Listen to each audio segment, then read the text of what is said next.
बोंधुगिरी आणि शोषणाच्या आरोपाखाली अटकेत असलेल्या अशोक खरातच्या चौकशीतून रोज नवे धक्कादायक खुलासे बाहेर येत आहेत. आता बीडमधील एका व्यक्तीनं खळबळजनक तक्रार दाखल केली आहे. उपमुख्यमंत्री सुनेत्रा पवारांच्या जीवाला धोका असल्याचं म्हटलंय आणि हा धोका रुपाली चाकणकरांकडून असल्याचं तक्रारीत नमूद करण्यात आलंय. याच पार्श्वभूमीवर शिवसेनेचे आमदार संजय शिरसाट यांनी प्रतिक्रिया दिली आहे.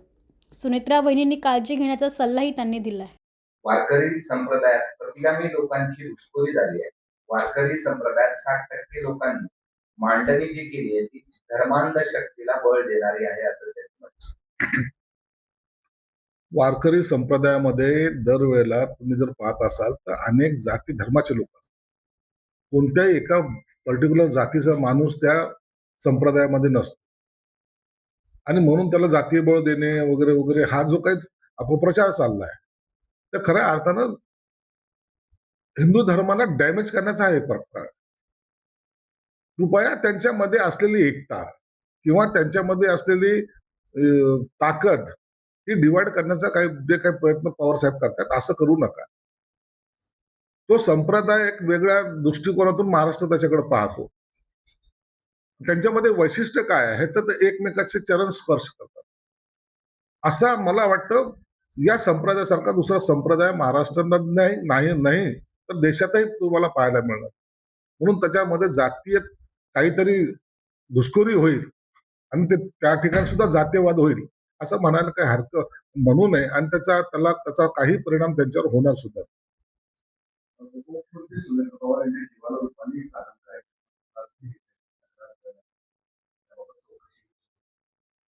सुनेत्रा वहिनीच्या जीवाला धोका आहे की नाही हे तर पोलीस तपासामध्ये दिसेल, परंतु त्यांनी सावध राहिलं पाहिजे एवढं मात्र निश्चित आहे.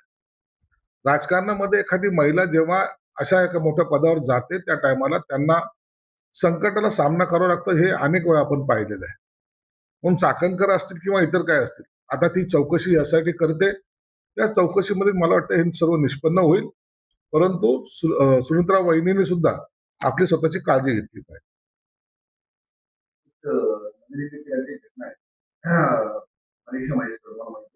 भाषणात बोलताना असं म्हणतात की माझा विभाग चालवायला आम्हाला महिला अधिकारी नको, मला महायुती सरकारच्याच एका मंत्र्याने सांगितलं आणि महिला म्हणून मला डावलण्यात आल्याची प्रथम भावना अधिकारी.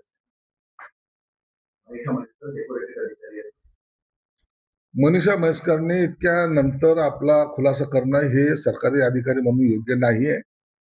एखाद्या मंत्रालयामध्ये कोण सचिव असावा कोण नसावा हा मंत्र्याचा अधिकार असतो. म्हणून आता जरी मंत्रालयात पाहिलं तर बहुतेक महिला या मंत्रालयात काम करतात. म्हणून एखाद्या महिलावर अन्याय करण्यासाठी हे वक्तव्य केलं असं म्हणणं सुद्धा गैर आहे. आज सेक्रेटरी रँकमध्ये जर पाहिलं तर 5-6 महिला ज्या प्रधान सचिव पदावर आहेत आणि चांगलं काम करतायत. एमएससीबी मध्ये महावितरण मध्ये बघा, तुम्ही इतर ठिकाणी बघा, फायनान्स मध्ये बघा, या सगळ्या महिला अधिकारी आहेत. म्हणून महिलांचा सन्मान करणं हे महायुतीचं काम आहे. त्यांचा अपमान करणं हे संस्कृती आमची नाहीये.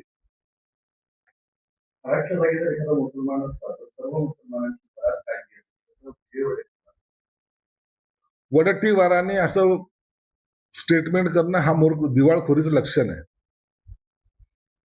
त्यांना कदाचित इतिहास माहीत नसेल, अनेक बाबा हिंदू धर्मीय आताही जेलमध्ये आहेत, अशाच प्रकरणात आहेत आणि ते वर्षानुवर्ष जेलमध्ये आहेत. माझ्या माहितीप्रमाणे 2012-13 पासून अनेक महाराज जेलमध्ये आहेत.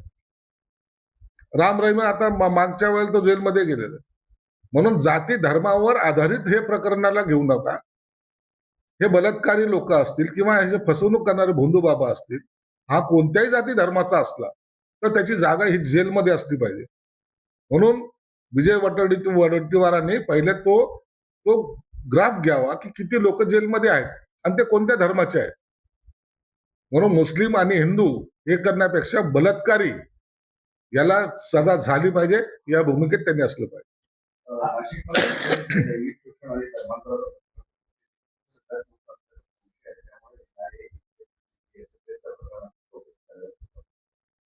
या कॉर्पोरेट सेक्टरमध्ये ही लागण जी लागलेली आहे ना, आता मी मंत्री गिरीश महाजनचं सुद्धा स्टेटमेंट पाहिलं.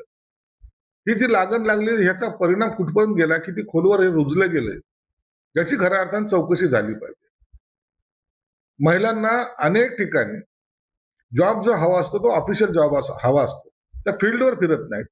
म्हणून अशा जॉबला ज्या काही महिला ठेवल्या जातात त्यांच्यावर अशा प्रकारचा जर अत्याचार होत असेल तर याचं प्रमाण किती आहे हे एकदा शोधलंच पाहिजे. आणि महिला जर मग त्या ऑफिसमध्ये सुरक्षित नसतील तर त्यांनी जॉब करावा कुठे, हाही एक प्रश्न आहे. लव्ह जिहादचे प्रकरण आपण पाहिलेले आहेत. आता हा नवीन धर्मांतराचा नवीन प्रकार हा समोर येतोय. म्हणून याला सरकारने सुद्धा गांभीर्याने घेतलेलं आहे आणि सगळ्या एजन्सी याच्यावर काम करतायत. अजितदादा आणि शरद पवार एकत्र ते दोन्ही राष्ट्रवादी एकत्र शरद पवार यांच्या पत्रावर दोन्ही पवार एकत्र होते, नंतर विभक्त झाले. आज त्यांची पोझिशन काय आहे हे पवार कुटुंब एकमेकाला अंडरस्टँडिंग मध्ये जाणून घेत आहे. सुप्रिया सुळे सुद्धा सांगितलं की मी मतदानाला जाणार आहे, परंतु जर आग्रह केला तर मी प्रचारात सुद्धा उतरणार आहे. म्हणून या पवार कुटुंबामध्ये आता विघ्न टाकायचं काम आपण इतरांनी करू नये. त्यांचे ते राजकारण म्हणून त्यांचा काय निर्णय घ्यायचा हे पवार कुटुंब ठरवायला सक्षम आहे. अशोक चव्हाणांची गर्दी दिवसेंदिवस वाढत चालली आहे. राज्यात त्यांची लोकं गेली आहे की आता कारवाई केली आहे तरी सुद्धा कारवाई होत नाही. अशोक खरात प्रकरण हे फार मोठं आणि गंभीर आहे. मी पूर्वीपासून सांगत आहे, हे एखाद्या केस पुरतं मर्यादित नाहीये किंवा एखाद्या अत्याचारापुरतं मर्यादित नाहीये. जमीन घोटाळे, पैशाचे व्यवहार, बलात्काराचे प्रकरण, त्याच्याबरोबर आणखी संबंधित अधिकारचे प्रकरण, राजकीय पुढाऱ्यांचे प्रश्न, हे सर्व त्याच्यात गुंतागुंतीचा हा मोठा चक्रव्यूह आहे. म्हणून याला भेदायला सर्व अधिकारी आता तयार झालेले आहेत. काही दिवस आपल्याला थोडी निश्चित वाट पाहावी लागेल.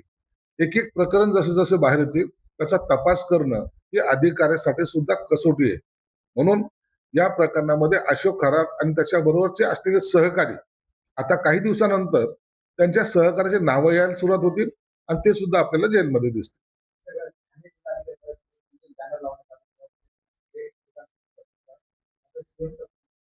शासकीय असेल तर चांगल्या शासकीय जाहिरात ही वेगळी असते. शासकीय जाहिरातीचा एक प्रोटोकॉल असतो आणि हा प्रोटोकॉल तुम्ही आम्ही नाही तर सुप्रीम कोर्टाने ठरवलेले डायरेक्शन प्रमाणे द्यावा लागतो. त्याच्यात इतरांचे फोटो टाकता येत नाही. ही वैयक्तिक जाहिरात कोणी काय टाकायची हा त्याचा प्रश्न आहे. म्हणून मी जाहिरात टाकली ही माझा नेता एकनाथ शिंदे साहेब आणि श्रीकांत शिंदे यांचा फोटो टाकून मी जर जाहिरात करत असेल तर गैर काय. शासकीय पैशाचे उधळपट्टी करून जर प्रायव्हेट जाहिरात करत असाल तर त्याच्यावर कारवाई होणं गरजेचं आहे. परंतु वैयक्तिक जाहिरात कोणी कशी करावी हा ज्याचा त्याचा अधिकार है। औरंगाबाद शहर के ओल्ड सिटी के अंदर कोई भी महापौर होगा, आमदार होगा, मंत्री होगा, कोई खासदार होगा, मगर इम्तियाज जलील की इजाजत के बिना ओल्ड सिटी में आप कुछ कर नहीं सकते, करने की कोशिश भी मत करना। एक ही गाड़ी है तो गाड़ी भी फोड़ूंगा, ऑफिस भी फोड़ूंगा, ध्यान रखना। ही मस्ती यमायांची, यमायमला असलेली मस्ती, जातीवादाचं भरलेलं त्यांच्या डोक्यामध्ये भरलेला तो राग, औरंगजेबचं संभाजीनगर झालेलं नामांतर आणि त्याचे आता जे नगरसेवक निवडून आलेत त्याच्यामुळं त्यांच्यामध्ये आलेली मस्ती, त्याचा हा परिणाम आहे।